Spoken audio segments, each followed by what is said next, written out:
Are we all good? Are we good there, Emily, and back? So I'll give a countdown of 5, 4, 3, and then we're good to go live. Okay.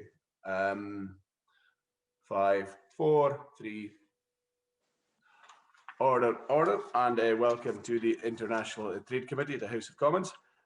Today we have got a public evidence session with the Honourable Tony Abbott, AC, who has been appointed to the Board of Trade in the UK here.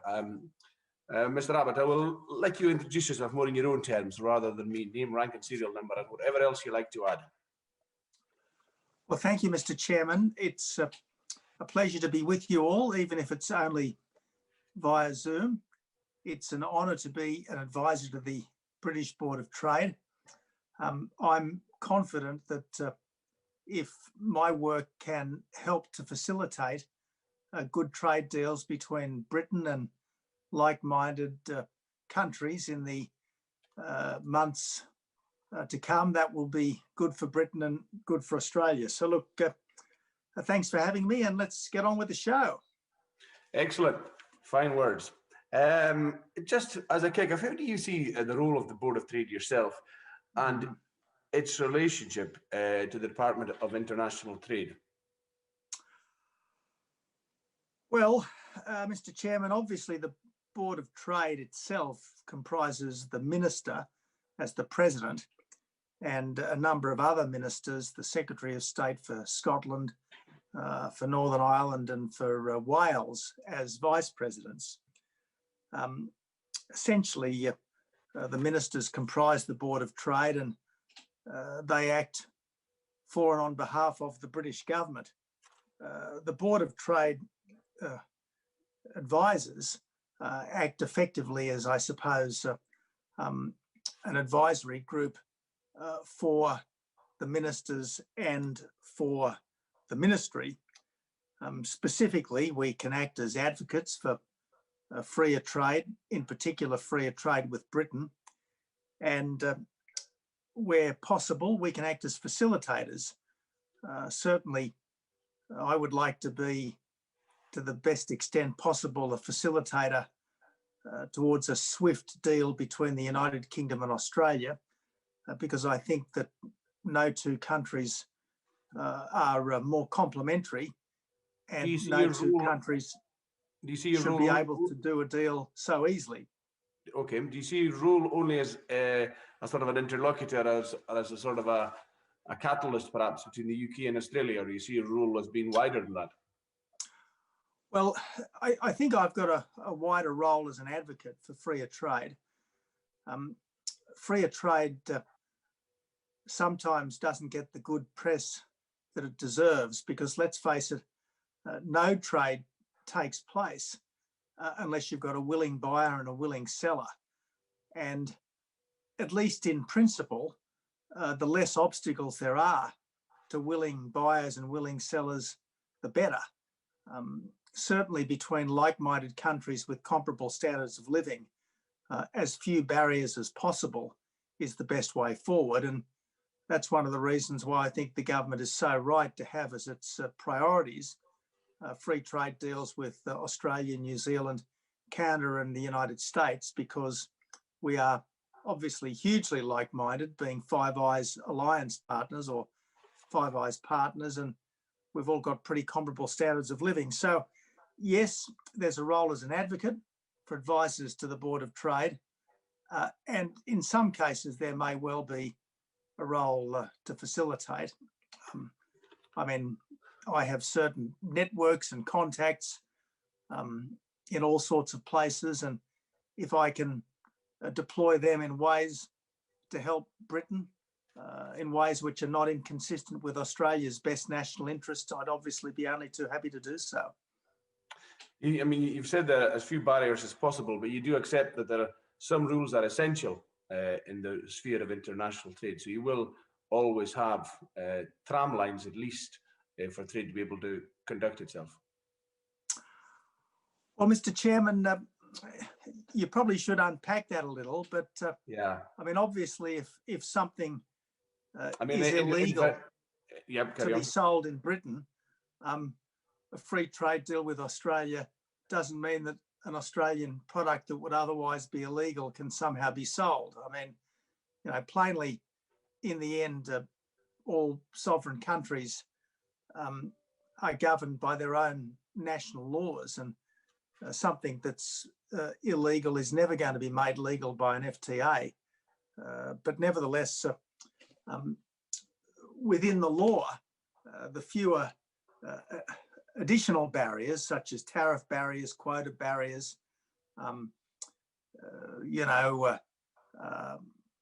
Indeed, I think that's the point I was driving at when sometimes it said it's about free trade and there's few barriers. I mean, we do have essential laws, environmental laws, child labour laws, and everything else that kind of often be overlooked.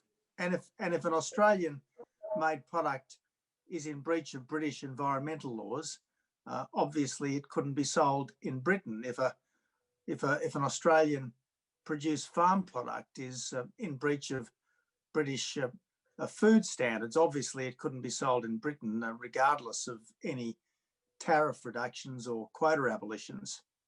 Yeah, thank you. The Department of International Trade has said that the board will produce a series of reports on key trade issues. What do you think your role will be in producing these reports? Well, there are a number of reports in the pipeline.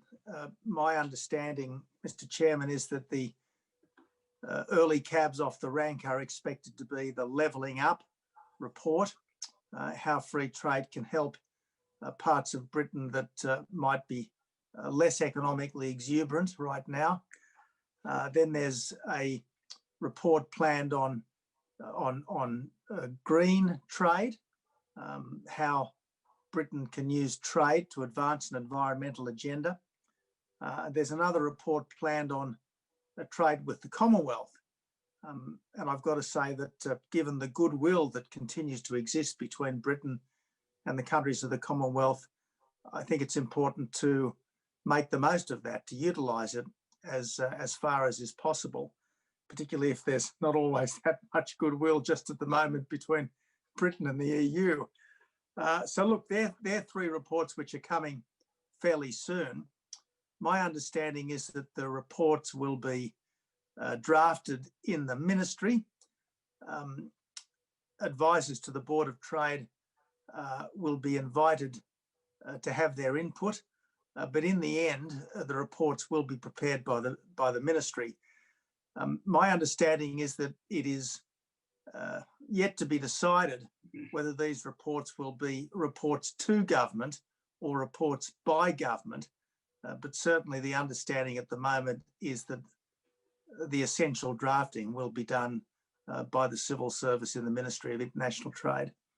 Thank you. I wonder if the reports to and by government, but time will tell. Well, it's a very good question, and a report by government obviously has a different status and operates under different sorts of expectations and understandings than a report to government. I mean, a report to government can canvass a whole lot of issues in a way that a report by government normally can't.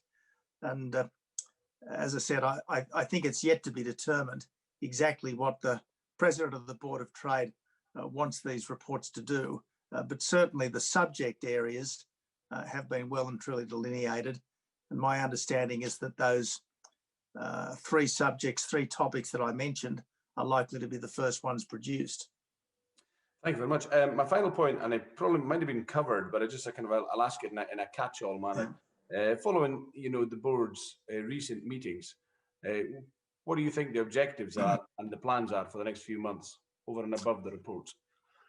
Well, look, plainly, the most important priority for Britain in the next few weeks is doing the best it can to secure the best possible deal with the EU. That's not our job, obviously. That's the job of the ministers and officials dealing specifically with Brexit. I would have thought that our job is to try to get the best possible deals as quickly as we can with Australia, Canada and the United States. And I know that on both sides, there is an eagerness to try to get the Australian deal done before Christmas. And I hope that in the next negotiating session, both sides are prepared to put all their cards on the table so that the best possible deal can be hammered out. I mean, ideally, a deal between Britain and Australia would involve no tariffs, no quotas,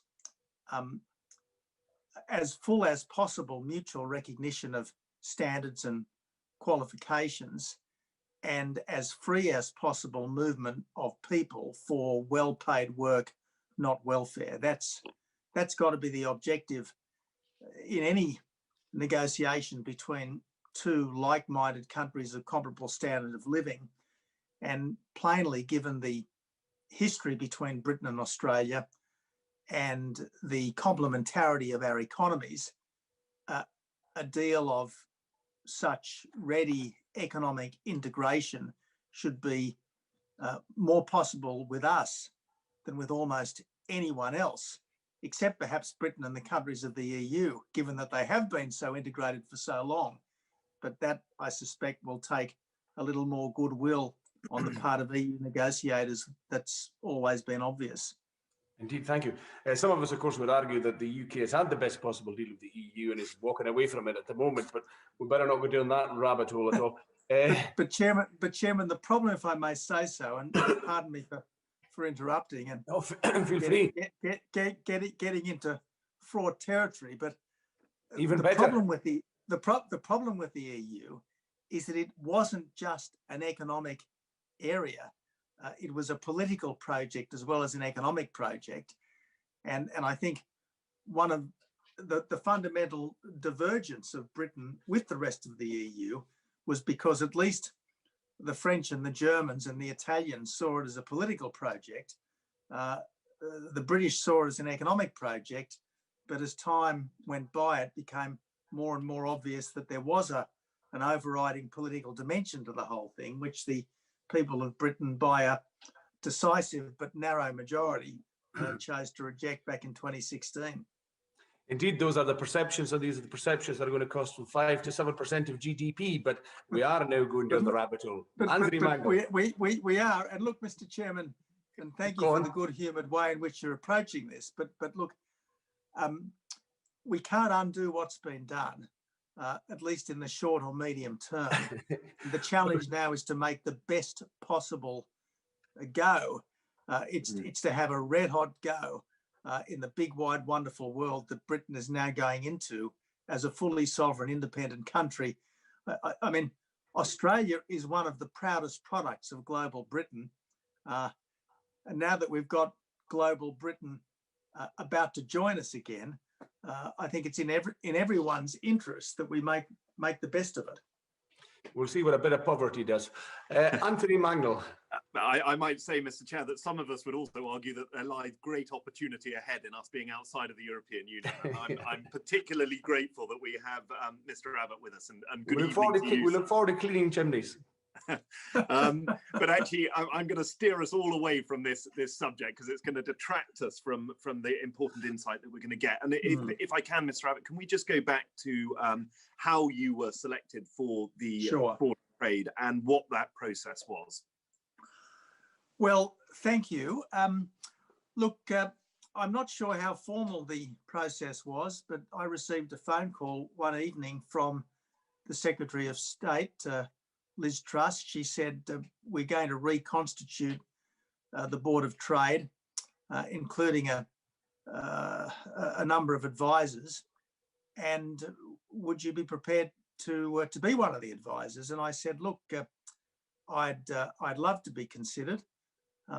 I'd be happy to help as far as I'm able, given that I think Britain's success is not only in the interests of Britain, but in the interests of Australia, in the interests of the wider world. Now, obviously, I was an Australian Prime Minister who had a record of getting deals done.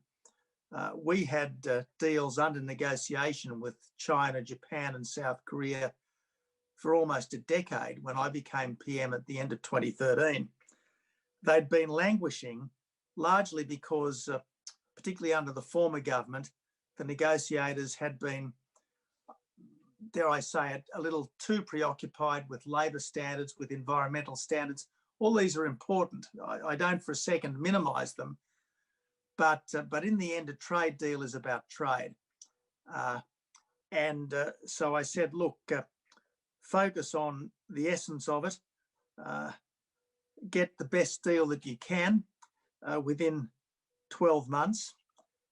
So I gave them a goal, I gave them a target, a timeline, and at the same time, I stressed to the national leaders of those countries just how important these deals were in terms of deepening partnership between Australia and China, Japan, and South Korea, respectively.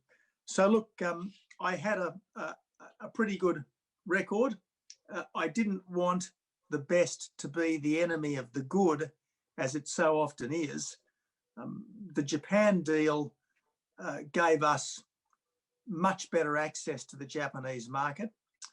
The China deal was the first deal that China did with another G20 economy. And likewise, the Korea deal was a very good deal for us, and I think for Korea too. So look, while you could always say that any of these deals could have been better, they basically in every case covered something like 98% of our two-way trade, made all of that over time free of tariffs and quotas, with most favoured nation provisions, so that any future deals that any of us did with better terms would be replicated in the deals we had. So look, there was a good record there, and that's why Scott Morrison, our Prime Minister, made the observation that it was a good hire, although he perhaps could have said that it was an honorary hire as opposed to a hire for a fee. If I could, Chair, could I just follow up? Yes, is you've just listed some incredibly successful trade deals that you undertook during your premiership. Can I just push you on the sort of lessons that you learned from those trade deals and how that might replicate itself in the future trade deals that the UK is going to do with other countries?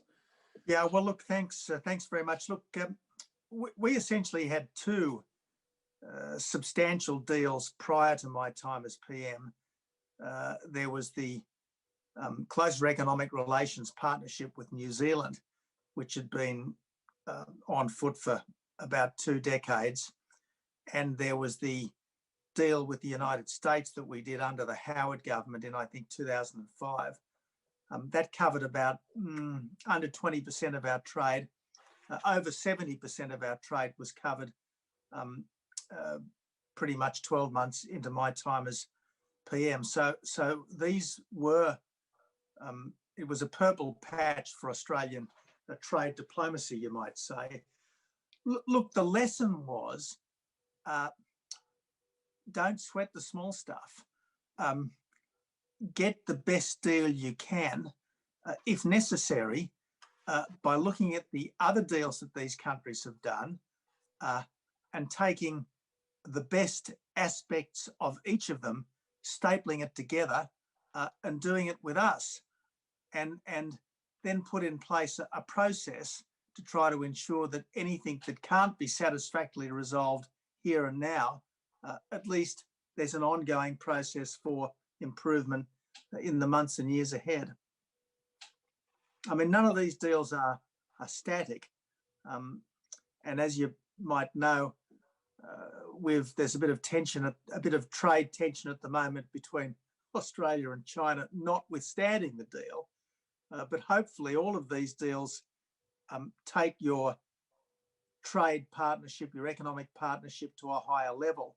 And there's a ratchet operation, so it can only further improve rather than deteriorate. Thank you.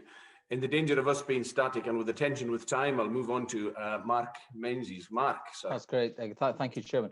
Mr. Abbott, I think it's fair to say when you were Prime Minister of Australia, you focused on all of the other states. It wasn't just about New South Wales. You know, Western Australia, Queensland, they all prospered under your premiership. So with that in mind, on the UK government web pages about the Board of Trade, it says the Board of Trade is, and I quote, focused on promoting the UK regions and nations as destinations to trade and do business with, and then close quotes. So can you explain what steps the Board of Trade is taking to make sure that the whole of the UK benefits from international trade? Well, thanks, Mark. Look, plainly, the vice presidents of the Board of Trade are the secretaries of state for the other constituent parts of the United Kingdom, Scotland, Wales, Northern Ireland. And you'd think almost by the nature of the Board of Trade, a Scotch, an Irish and a Welsh perspective will come into their thinking. One of the things that I did was to try to include the premiers in our trade, our general trade discussions, not in terms of the specific negotiations, but in terms of the general discussions. For instance, in April of 2014, I took a very big delegation to China. That was the time when we actually finalised the trade deal between Australia and China. And the delegation that I took included 5 of the 6 state premiers. We had a joint meeting between myself as Prime Minister and President Xi in the Great Hall with 5 state premiers along as well. And I think that was a pretty good indication to the Chinese that this was a wholehearted national effort on our part. And I think it was also a bit of a lesson to our own negotiators to try to be as inclusive as possible when you're thinking about the different interests of the different regions of our country. That's great. Thanks very much. Thank you. We look forward to seeing Mark Drakeford, Nicola Sturgeon, Boris Johnson, and persons from Northern Ireland in the Great Hall of the People at some point. Mark Garnier, I don't know if you've been in the Great Hall of the People, but I'm sure we'll hear. I have been, and I hope I'll go back again. Mr. Abbott, look, thanks very much for coming and joining us. I'm quite interested in your views on how the Board of Trade can help promote Britain's role on the global world trade sort of arena. The Secretary of State, Liz Truss, said on the 29th of October, she made a speech in Chatham House that she wants to re-establish the UK, she wanted the Board of Trade to re-establish the UK as a major voice in global trade. Now, it's a great ambition to have, but how can the Board of Trade play its part in that? Well, I think she wants us to be advocates rather than negotiators. And obviously, if you've got people of some standing and credibility when it comes to successful trade negotiations as members of the Board of Trade, that gives you a certain amount of clout. I mean, for instance, were I to be in Washington, for instance, and as we know, travel at the moment is heavily interrupted by virtue of the pandemic. But were I to be in Washington at the moment, I would certainly be doing my best in every possible circumstance to impress upon the Americans the benefits of swiftly doing a good deal with the United Kingdom. I'd also be impressing upon the Americans the benefits of having another look at the Trans-Pacific Partnership. I mean, without going into the rights and wrongs of the recent election, obviously a change of administration is an opportunity to have another look at things. And it's interesting that the Obama administration launched the Trans-Pacific Partnership.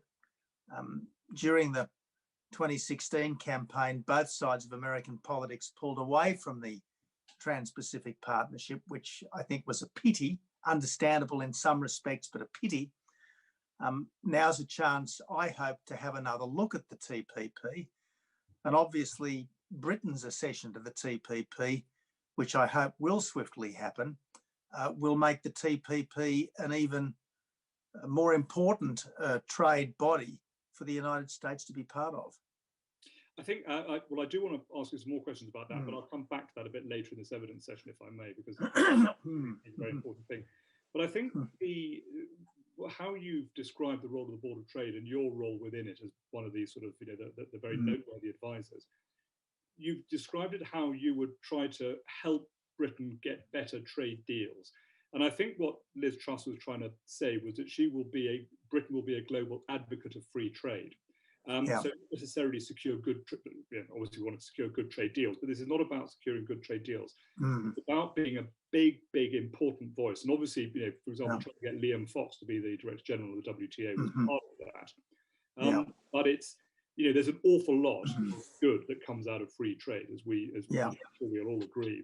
How does you in your role of the Board of Trade help Britain's voice become greater in the great campaign to get better free trade globally? Well, look, obviously, I'm not speaking on this subject simply as a former Australian Prime Minister.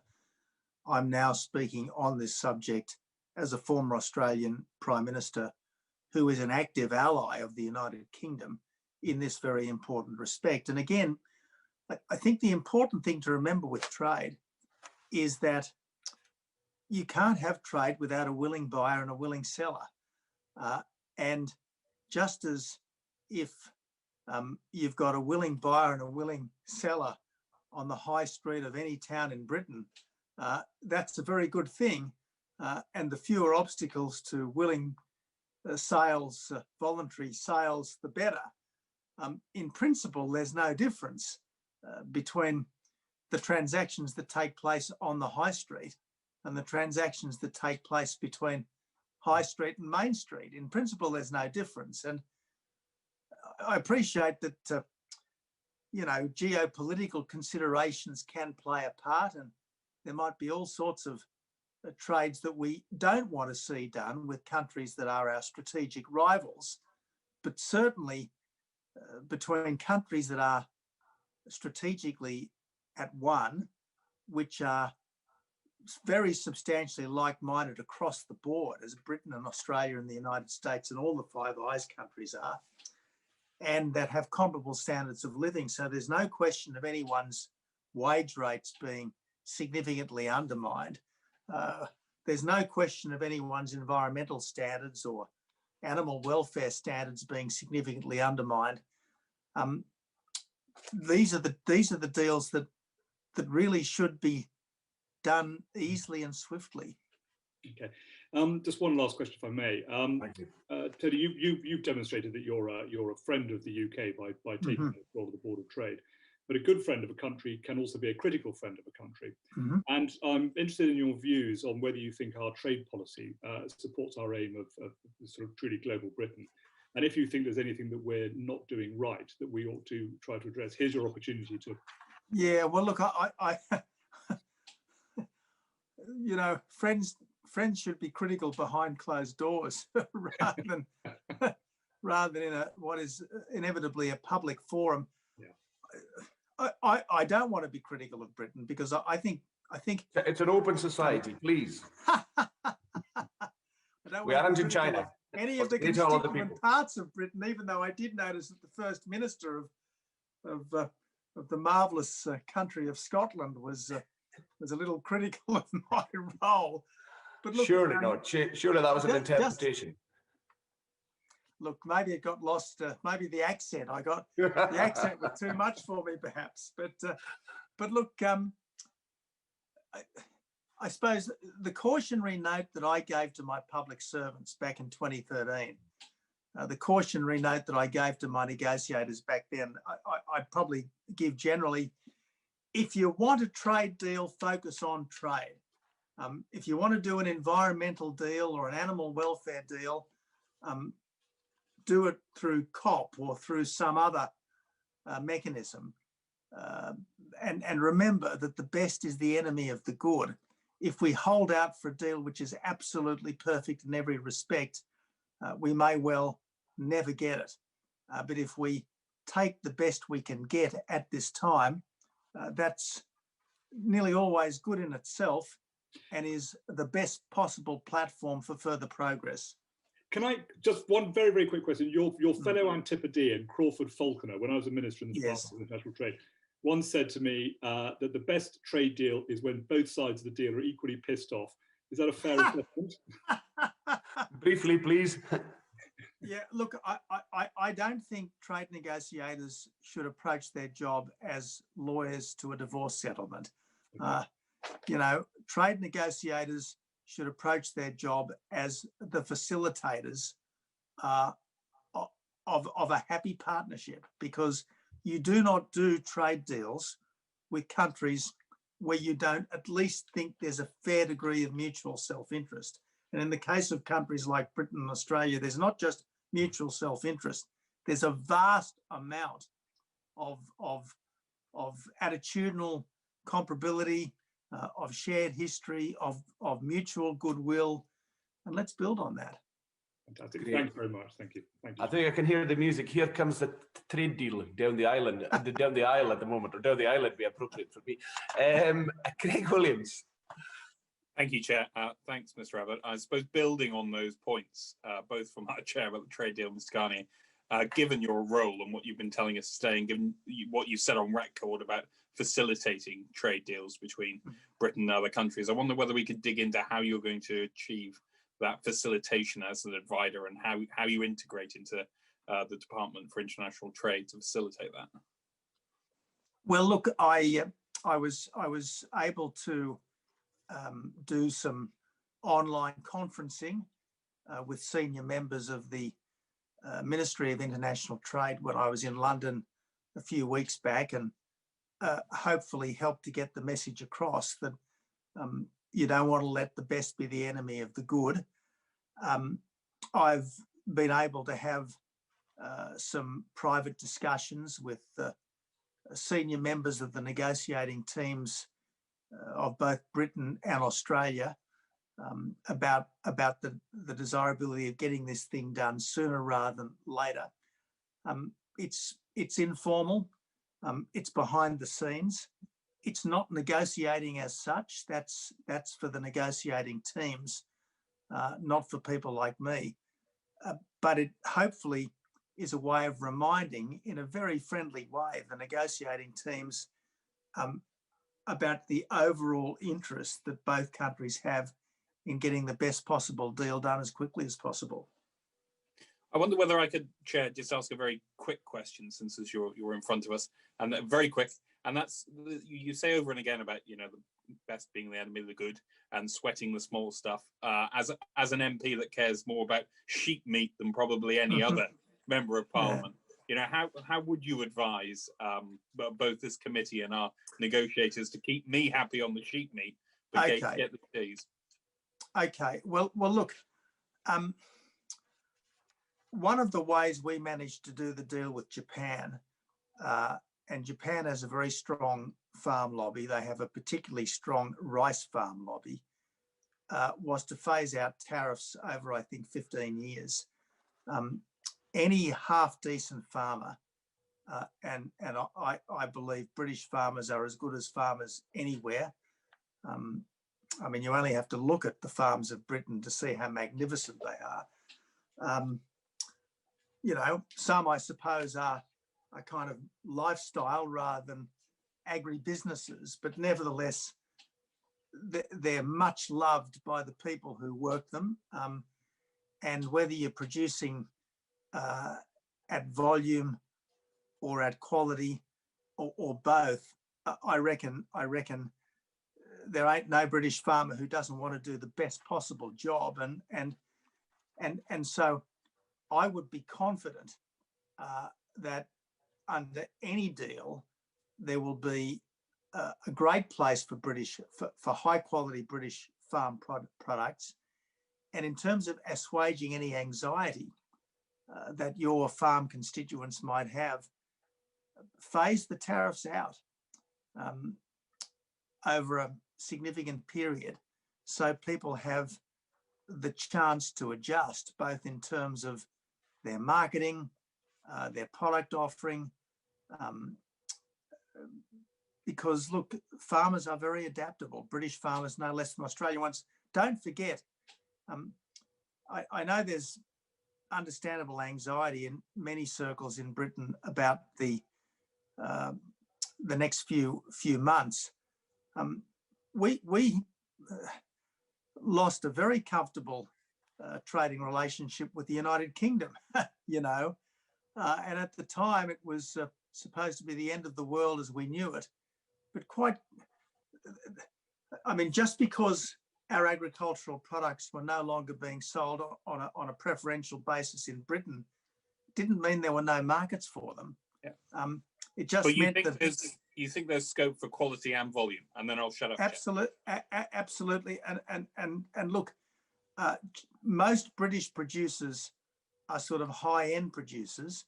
Many Australian producers are commodity end producers, and over time that will adjust, I'm sure. But there's nothing wrong with adjustment, as long as people have got plenty of time to get ready for it. Yeah, I mean, I think that the problem for Craig Williamson, for likes of sheep producers such as myself on a small scale, is the fact that it's not our tariffs as such, as the tariffs going up with the nearest and most important market, almost overnight to 45%, is a huge concern. But George Eustace might buy all our sheep and provide us with some new cows. So this seems to be the government, something like that anyway. Okay, but Angus, if I may say so, that's the EU. I mean, I'm sure Britain wants to do a deal that involves zero. That's the problem. That's, you know, that's our problem. I'm sure Britain is only too happy to do a Canada-style deal with the EU. The problem is the EU doesn't want to do a Canada-style deal with Britain because the EU wants to punish Britain for having the temerity to leave. That's what happens to a flea when it's in bed with a hippopotamus, unfortunately. Anthony Mangle, you're on next. Mr. Chair, I think we should invite Mr. Abbott to join all of our committee meetings. Yeah. If you've got the time. It's a debate. Indeed, I'm enjoying it. Thank you, Anthony. But listen, I just want to come back. There has been some criticism in Australia for you joining this, and certainly Mark Dreyfus, Australia's Labour's legal affairs spokesman, has made some comments around your intimate knowledge of Australia's trading interests and strategies, and questioning whether or not there could be a conflict of interest. Can you answer that? And can I also ask, what happens when we push forward for a rapid deal between Australia and the UK, and there is a conflict of interest where Australia's interests might be being challenged by a UK trade deal? What do you do in those circumstances? Well, you see, when it comes to the essentials, I think it's very hard to see any fundamental conflict. I mean, obviously, take sheep meat, for instance, just to take an issue that's been raised already. If you're a British sheep farmer, you might want a continuing high tariff on sheep meat imports from Australia. If you're an Australian sheep farmer, you'd want the tariff reduced as quickly as possible. Now, I mean, I'm happy enough to see the tariff go down slowly, as long as it's going down surely. And in the long run, British sheep farmers will adjust. And in all of these deals, what you lose on the swings, you gain on the roundabouts, because freer trade in the end is good for everyone. And certainly it's more readily good for everyone if it's between countries that are like-minded and have comparable standards of living. I mean, if a British consumer would prefer to buy Australian lamb than British lamb, why shouldn't a British consumer be able to do that? Likewise, if an Australian consumer would like to buy British lamb over Australian lamb, why shouldn't that happen? Now, we've got to have a care, obviously, for the producers, because, you know, a decent centre-right government is always concerned about the social fabric, and farmers and farm communities are an important part of the social fabric. But we we can't keep the status quo preserved in aspic forever. And if consumer tastes change, we've got to accept that that's the right of consumers. And over time, I think everyone will admit, including British farmers, that the fewer barriers, the better, provided everyone is competing on a level playing field. Thank you. I really do want to stress, Anthony, that you know, you should not approach trade negotiations as a zero-sum game. You know, this is not a divorce. A trade negotiation is not a divorce settlement. It's effectively negotiating a partnership where both partners want to get together because both partners appreciate that on balance, they've got a lot to add to each other. It is, and just as an observation rather than a question, that is something that has come up more than time and time again, where we've talked about agricultural welfare standards. We've also failed to recognise the opportunities that lie for our beef and sheep farmers. That's correct. And look, if we're talking about... I'll have to interrupt you due to time. I think Martin Vickers wants to get together and have a partnership with a witness for the moment or two coming up. Martin Vickers. Yeah, thank you, Chairman. Mr. Abbott, you've already to some extent outlined the successes and challenges of Australia's trade agreements, and you rightly say that you had a record of getting them done. How do you think the approach that you took when Prime Minister how will you adapt that to your new role, and how will it inform your approach to your present role? Well, look, I suppose one of the things, Martin, about the new role is that I'm sort of much more down in the nitty-gritty, as it were. As a Prime Minister, you obviously are sort of up here at this level, even as a discussant in gatherings such as this. You're much more down at nitty-gritty things like sheep farming and animal welfare standards and so on. But again, one of the beauties of a deal between Australia and Britain is that even if our environmental standards, for argument's sake, or our animal welfare standards might differ in small detail, they don't differ in substance. I mean, Australian farmers do not mistreat their animals. The Australian public does not tolerate environmental vandalism. We do not want to see our land poisoned or our water poisoned.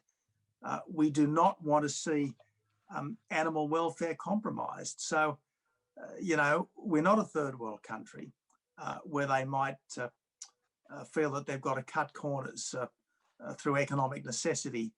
And you know what Australians are like, Martin. We know what Britons are like.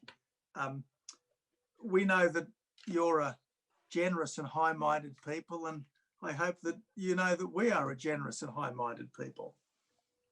Well, some of the negotiations we'll be undertaking over the next few years will be with countries that do not have higher standards as Correct. Our countries. Correct. How would you adapt to those circumstances? Well, I think you'd cross that bridge when you came to it. And look, if you were talking about, you know, a country that had perhaps different standards, you deal with that, I guess, by your own domestic law, saying that in order to be sold in Britain, chicken can't be washed in chlorine, for argument's sake, or in order for barley or wheat or something to be sold in Britain, you know, it can't have been treated with chemicals X, Y, and Z. That would be the way to do it, rather than by keeping high tariffs or quotas on those countries. Very good. Thank you, Angus. Great, and that good use of environmental law there indeed. I'm going now to Lloyd Russell Moyle, who will have his microphone open now. Lloyd Russell Moyle. Thank you, Mr. Abbott. In an answer to a question earlier on, you said, of course, don't sweat the small stuff. You've repeated that a number of times. If we take that in conjunction with previous statements on workers' rights being a sidetrack to a trade deal, or that climate change is absolute crap, I think was your words. Can I just clarify what you mean by the small stuff? Bearing in mind the Prime Minister has made a real commitment on things like climate change. We're hosting the COP. Well, Lloyd, obviously the environment is incredibly important. As I have said time and time again, we've only got one planet and we can't ravage it. And our obligation each generation is to pass on our planet in better shape to our children and grandchildren. I mean, I accept that.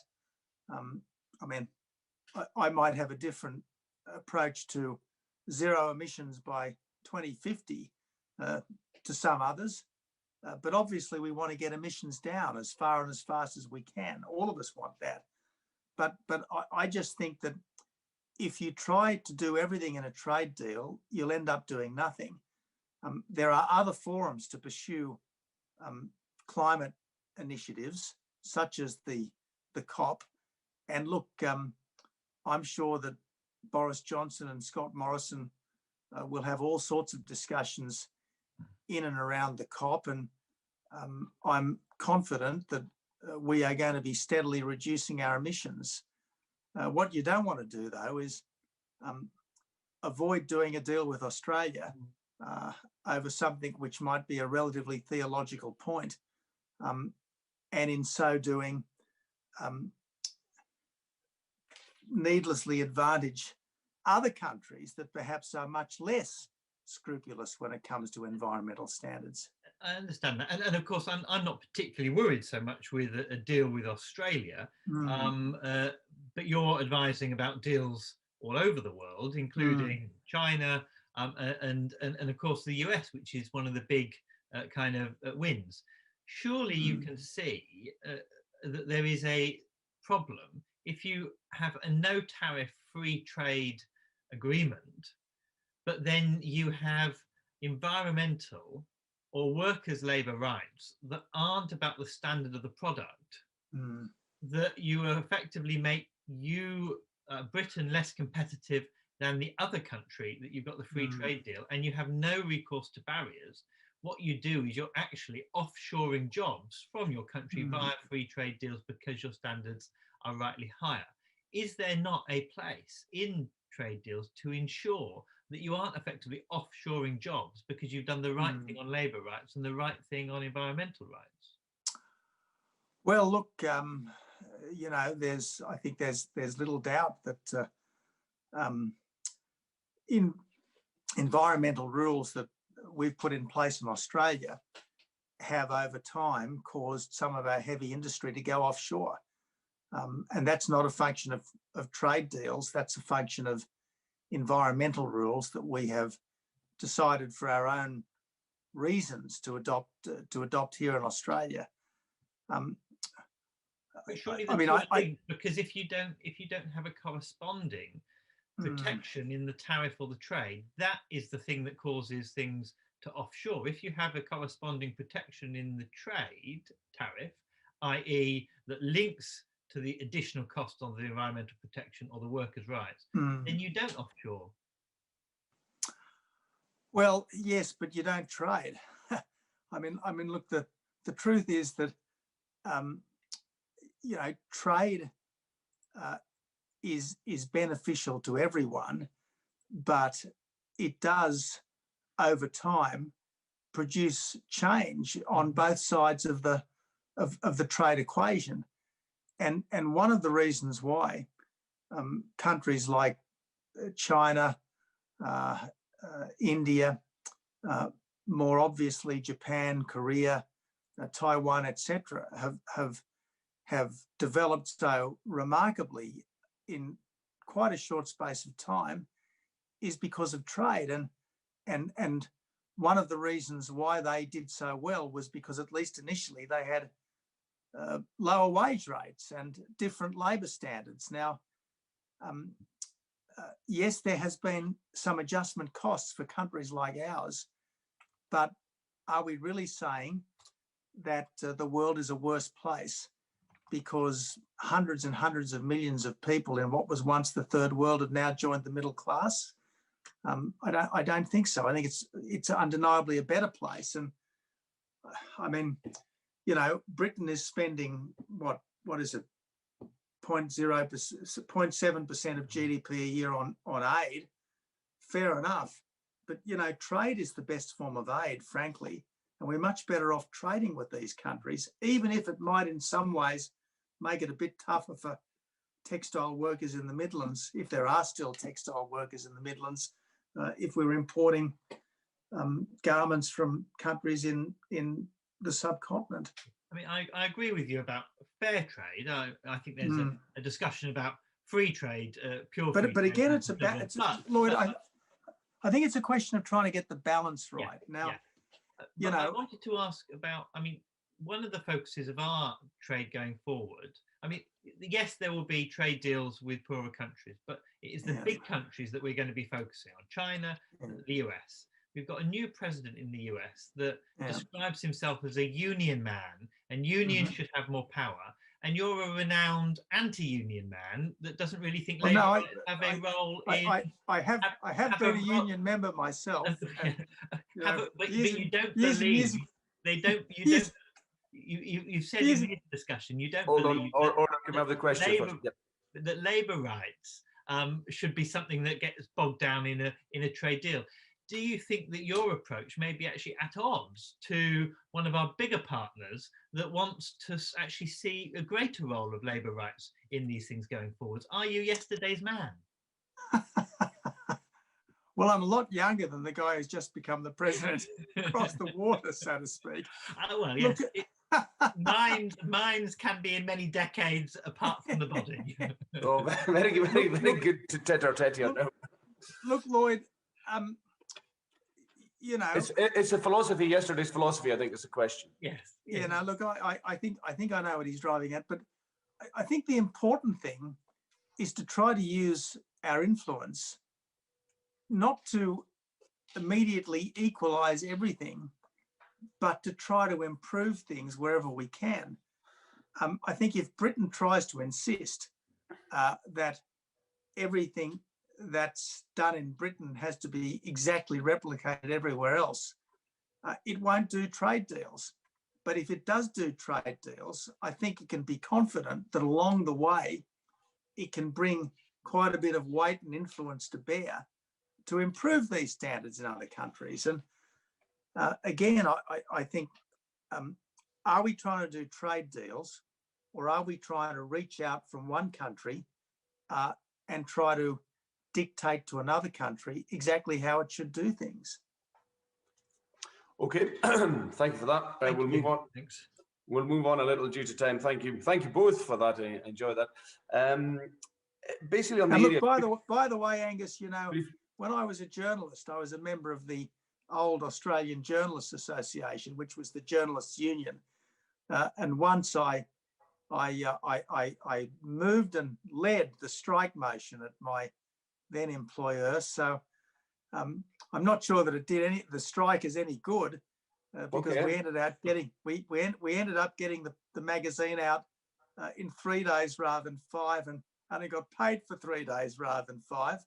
But nevertheless, we upheld the principle of the right to strike. And you were a member of the Democratic Labour Party at one point as well. Well, the Democratic Labour Party and all Labour parties should be democratic. It seems the philosophy of Biden and unionised Labour is coming to the fore.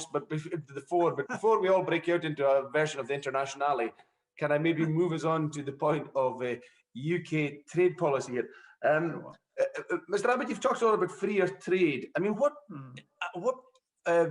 weight do you give to food security in amongst freer trade? I mean, at the moment, we're going through a pandemic here and across the rest of the world. It's probably the 1 in 100-year event. But 80 years ago, just in front of me where I am here in the Outer Hebrides, a lifeboat from a ship came ashore with men who'd been at sea for 2 weeks. They'd been torpedoed. There was a food security issue in World War II. Now, food security issue is lesser than that pandemic. It's a 1 in 80-year event. What weight does trade and the approach to trade, where you talk about some farms being lifestyle farms and some farms being factory farms? Yeah, I don't think I actually used the word factory farms, but bigger and in certain parts of the world versus food security in all parts of the world. Trade that looks at this moment blink over the last, say, months or year or two, fails to see the sweep of decades and the sweep of events, and sometimes I fear overlooks the possibilities of a food security issue. What weight do you give to that? Well, Angus, obviously, if we can't eat, we can't live. But there has never been more food than now. People have never lived better than now. It requires transportation and could require more. Absolutely right. And your best source of food, where you can't produce it all yourself, which is obviously the case in Britain, is a country or countries that you trust utterly, that you know won't let you down. And the last thing Australia would ever do is let down Britain in its hour of need. But in fact, I think it wasn't Canada letting us down. It was the interruption to the trade that was coming by another event between us and Canada. Exactly right, but it wasn't Australia that was doing the interrupting. It was Australia. Oh no, but I mean that the interruption could could come by somebody else, regardless where the interruption comes from, whether it's war, whether it's a lack of energy to transport, whatever. But it's not. Expose yourself, Angus. It's not realistic for Britain to grow 100% of its food. I mean, it would be. You want it to grow more or less of its food. Well, that's a question for that will ultimately be determined by British producers, British consumers, and by, dare I say it, the invisible hand of the market. I mean, government can influence that, I suppose, by bringing in judicious subsidies, etc., or by ring fencing certain things, and government can certainly do that quite consistent with freer trade deals with other countries. Well, I mean, what the UK is about to be hit with at the moment, certainly what Craig Williams is talking about in sheep farming, could be argued within the UK the invisible hand of the market, but it's going to be the very visible hand of the the EU going no. We're going to a 45% tariff on that, so therefore the idea of free trade isn't that free when we peel back a little bit, because there's usually strings being pulled somewhere that affect it. And Angus, I do not want to underplay the adjustment difficulties. And as I said, Australia faced these adjustment difficulties 40 odd years ago when Britain joined the EU. How long is an adjustment? When you say adjustment difficulties, what would the period of adjustment would Craig Williams, Welsh sheep farmers be looking at in an adjustment period? How long is the Australian adjustment period for these people? But I mean, in terms of Australian access, the access of Australian land. Sorry, I'm looking to the adjustment period. How long was your adjustment period? What would you describe as your adjustment period? Well, look, it was probably longer than the period that you're going to have, depending upon the ultimate negotiations outcome with the EU. How long was the Australian adjustment period? In 1960, more than 30% of our trade went to the United Kingdom. In 1970, less than 10% of our trade went to the United Kingdom. So it was a decade of adjustment. So over that decade, our trade, the direction of our trade dramatically transformed. But the thing is, we haven't had a year's adjustment yet to a pandemic, and people are tearing their hair out. So what are Welsh farmers going to do if they're adjusting for a decade? Well, being pessimistic and defeatist is never going to help. No matter how bad. But being happy and optimistic over a 10-year adjustment period, does that help better if you're happy and optimistic? Does that make the adjustment less real? But Angus, if you've got a valuable product which is in demand, and demand in one place is suddenly being satisfied from somewhere else, well, your product can then go to the place that was previously serving that market, which is no longer so available to you. So as a trade expert and trade guru, where's Craig Williams' sheep meat going to go when it's now facing a 45% trade deal? Because according to George Eustace, they just have to change. But you're saying they can go somewhere else. Where? Well, when Australia suddenly found No, but that I'm its sorry, I'm markets asking were about, closed in the as a trade expert and guru, where's this, you said it can go somewhere else, a specific product, Craig Williams, Welsh lamb and mutton, where can it go when Europe does this, puts a hand up 45%?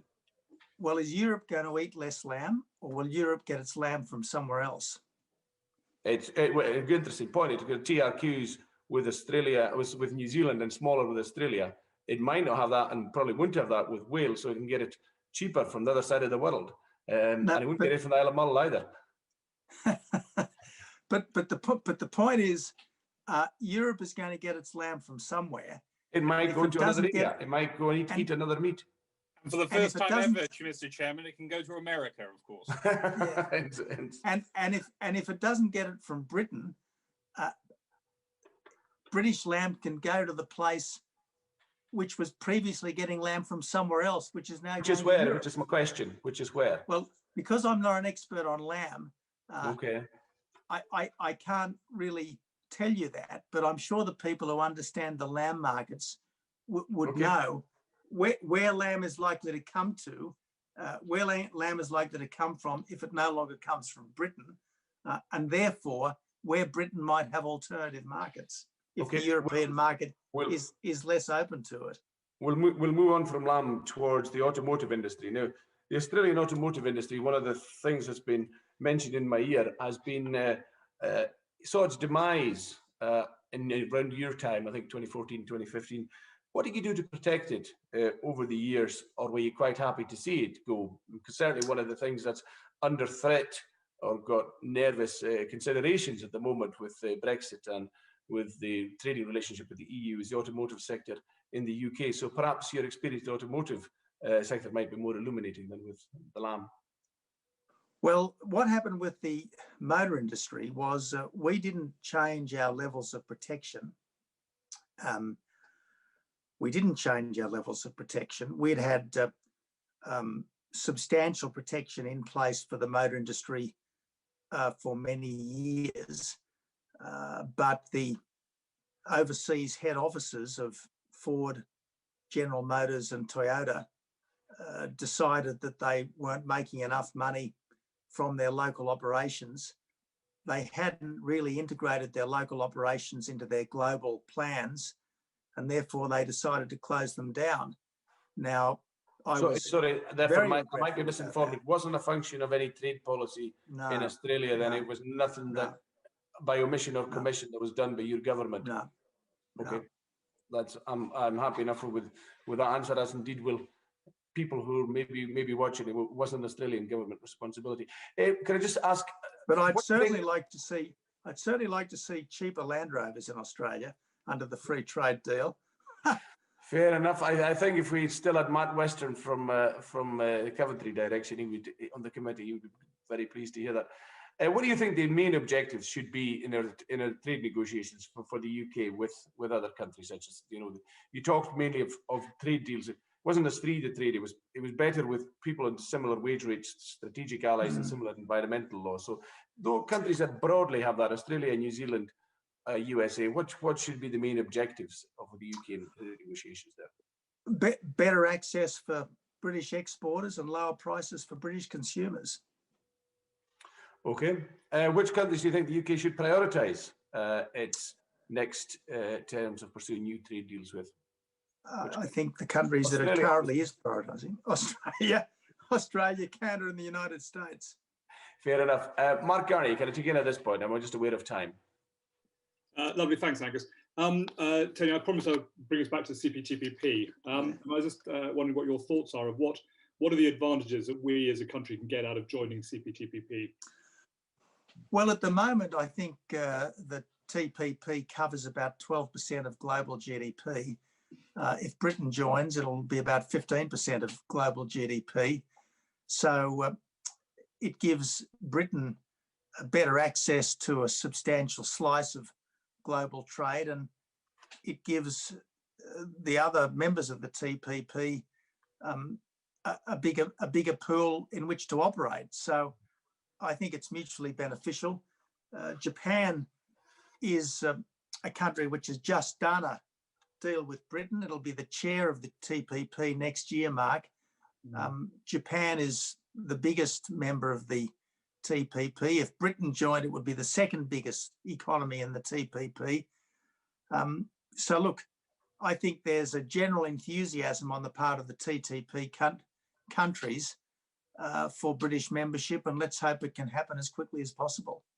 That's fantastic. I mean, you mentioned a bit earlier, you referred to the UK getting the best possible deal with the European Union. Do you think that, you know, kind of the better the deal with the European Union, does that put a good deal with TPP in a sort of slightly more distant place? I mean, because trade deals tend to lean against each other. You don't think there's any incompatibility between the two? Look, I don't believe so. I mean, I think, well, we managed to do our deals with Korea, with Japan, and with China in quick succession. And as soon as we got one deal, it seemed to make the other countries more eager to do a deal with us. And look, I think if Britain does a deal with the TPP, that'll make the EU more keen. If Britain does a deal with the EU, I think that'll make the TPP more keen. Can I turn back to this sort of the food thing very quickly? And just ask you about an experience that I picked up when I was last in Australia. So this was back 25 years ago, and I was staying around places like Moree and Gundawindi, staying with some beef farmers. One of the big complaints they had at the time was that the Japanese were importing a lot of Australian beef and were determining what the beef should be like. So this was this, you know, well-marbled beef. It was dedicated to the Japanese market. Around that time, the Japanese then decided that Australian beef was carcinogenic, and because the Australian beef farmers were selling all their beef into Japan, and then the Japan market dried up, their customer base dried up, and as a result of which, a lot of them went bust. Whereupon the Japanese farmers came in and bought cheap Australian farms and started and removed that that carcinogenic accusation against Australian beef. Now, that was a very interesting story at the time, and there was a lot of bitter beef farmers. But I'm just interested in your views about this whole idea of food security being to make sure that you've got a lot of diverse markets for your product and a lot of diverse sort of inputs coming into your market, so that you don't have to rely on one market or one supplier. You know, has that shaped Australians' policy? Yeah. Look, Mark, there's no doubt that sometimes market conditions are very difficult, and sometimes there's a degree of sharp practice in markets by competitors or by buyers who are trying to get better arrangements. There's no doubt about that, but that's not an argument against freer trade. I think that's actually an argument for freer trade, because freer trade almost inevitably involves a greater degree of partnership, where sharp practice is less likely rather than more likely. I mean, look, you know, in this vale of tears, success is never guaranteed.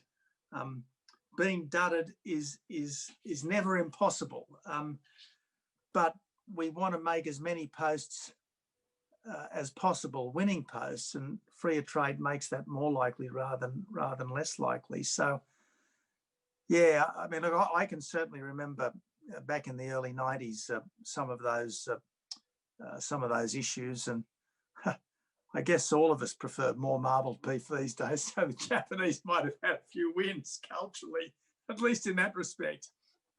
Yeah, well, we all love it, even if it's a bit expensive. Listen, Tony, thanks very much. Angus, back to you. Thank you. Jack, can I ask one very quick? Very briefly, Anthony. Yep, I'll let you.